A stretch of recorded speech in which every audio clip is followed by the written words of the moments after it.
government has rejected claims that Sinn Féin's election victory in Northern Ireland could lead to the breakup of the UK, despite the party's push for a referendum on a united Ireland. Well, Prime Minister Boris Johnson is now threatening to tear up post-Brexit trading arrangements with the EU, despite warnings from American President Biden that it could undermine the Good Friday Agreement. So are we edging ever closer to a united Ireland and a disunited United Kingdom? I'm joined by someone who I'm sure will have a strong view about this, the former Irish Prime Minister and one of the founding fathers of the Good Friday Agreement, Bertie Ahern. Mr. Ahern, thank you so much for joining me. How are you doing, Piers?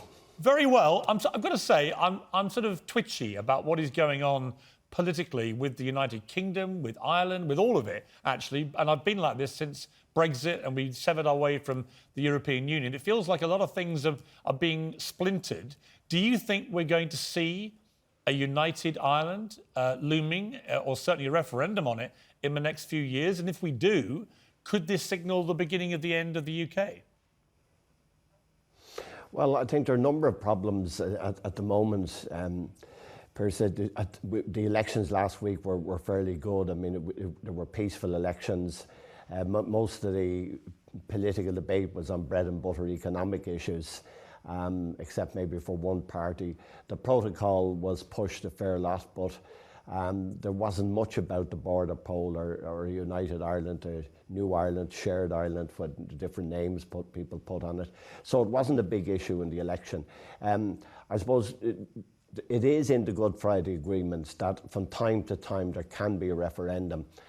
My view is that until the preparatory work is done of how it would look, what it would cost, how it would evolve, that is not a good idea to have it. And I think most people are of that view. So there will be a vote at some stage, but it's early stages before the work is done.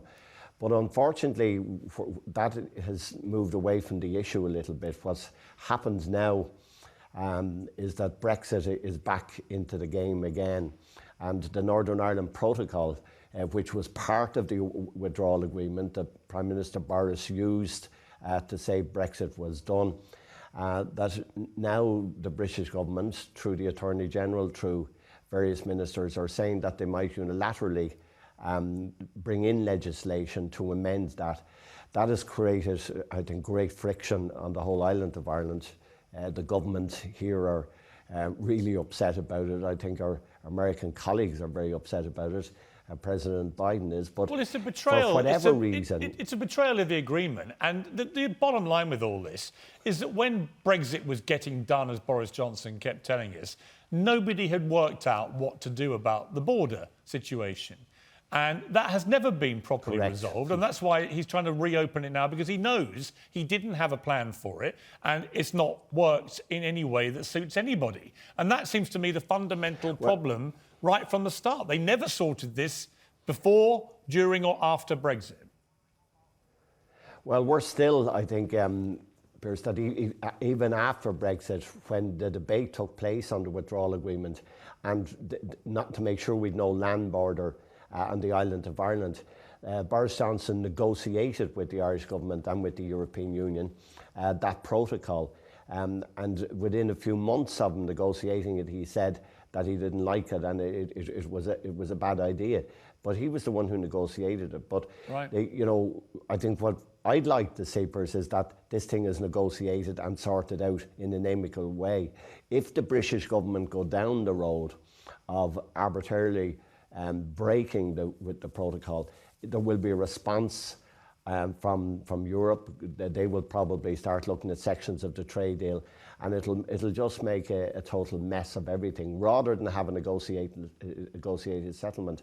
And several ministers in the last 24 hours, secretaries of state, including the Attorney General, seem to be indicating, they're not saying it definitively, but they seem to be indicating that the British government are prepared to unilaterally change the protocol without consultation with the Irish government or Europe, and that would just be an absolute mess. I think it would be a complete fiasco and another betrayal of what was agreed. I don't know if you're a betting man, Mr. Ahern, but if you were a betting man or a soothsayer, whatever you want to put it, Nostradamus for a moment, just go forward 20 years, how feasible could it be that there's by then a united Ireland, that Scotland has gone independent, that the UK basically is left with England and Wales.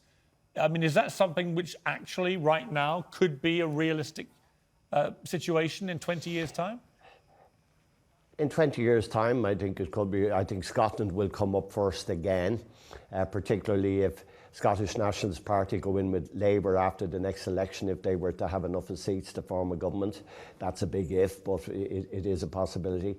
There will be, in that timescale, hopefully the work will be completed and there will be a border poll. It'll be up to the people what they decide.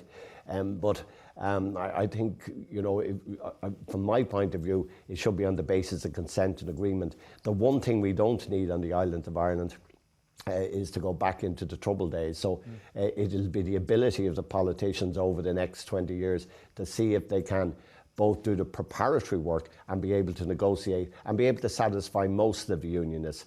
I don't think you'll ever get everybody on board, and nobody probably should expect that, but it will be a challenge. But right. I think what's more difficult, Piers, is if we can't resolve even the protocol, how will we ever resolve the bigger issues that are down the road?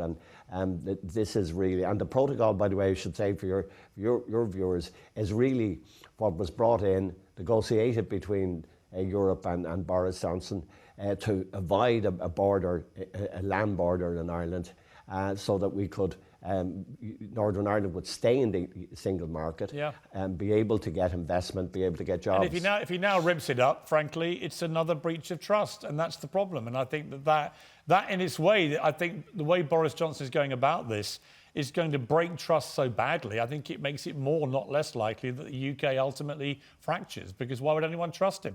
I've got to leave it there, I'm afraid. Bertie Ahern, brilliant to talk to you. Thank you so much for coming on Piers Morgan Uncensored. Really appreciate it. Thank you very much, Piers. Thank you.